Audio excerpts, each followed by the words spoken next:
Happy mercredi, Nancy. Happy mercredi. Oh, c'est pas la joie, ça. Ah bah si. Ah oui, c'était fait exprès. Bon alors, on parle de quoi aujourd'hui? Vous avez décidé de nous parler de ceux qui perdent du temps au travail, si j'ai bien compris ce que vous avez dit il y a quelques secondes. Oui, c'est une expression, on appelle ça tourner à vide. Ah, après le nouveau mot, la nouvelle expression. Donc, tourner à vide, cette réalité du non-travail au travail que tout le monde constate en fait. Et que tout le monde pratique chaque jour. En fait, tout le monde le fait un petit peu.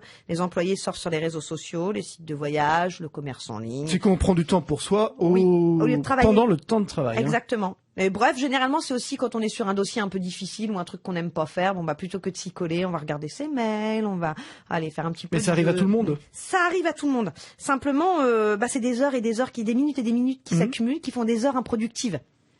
Donc, c'est un phénomène connu. Du côté des salariés, on prétend que c'est une pause normale, donc on ne veut pas traiter le problème car cela fait soupçonneux. On va pas non plus fliquer chaque salarié, c'est tout de suite ce qu'on va vous dire. On va même vous dire, mais c'est un droit, c'est normal, vous voyez pas tout ce que j'abats et tout. Mais du côté des dirigeants et des encadrants, on veut pas en parler non plus parce que cela nuit à leur organisation. Cela démontre aussi que les méthodes de travail mises en place dans leur service ou dans leur entité, sont peut-être pas au point. Oui. Donc, les directions de sécurité informatique bloquent l'accès à certains sites ou réseaux pour éviter ce genre de petits dérapages. C'est légal ? C'est légal, bien évidemment, parce que c'est de la sécurité informatique avant tout. D'autres mettent des mouchardes de navigation dans les PC, contrôlent les historiques, enfin tout ce qui est toujours un peu traçable. Mais ce qu'on appelle en anglais le empty work, le travail à vide, comme le nomme Paulson, c'est quand même une heure et demie à 3 heures par jour selon les secteurs. 1h30 à 3 heures par jour de temps perdu. De temps perdu, donc soit 30% d'un horaire de travail normal pour un salarié à temps plein. Donc face à cette réalité, plutôt de s'incriminer les uns les autres et de critiquer l'organisation, etc., il faut plutôt remonter en amont et s'intéresser sur la raison du désintérêt du travail. Pourquoi les gens décrochent?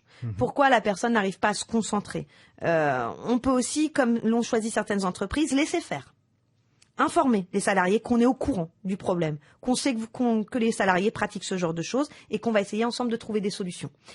Mais responsabiliser, ce n'est pas sanctionner. Donc, on essaye plutôt d'ouvrir les yeux des salariés, des collaborateurs sur ce genre de choses qui sont connues et qui sont clairement identifiées.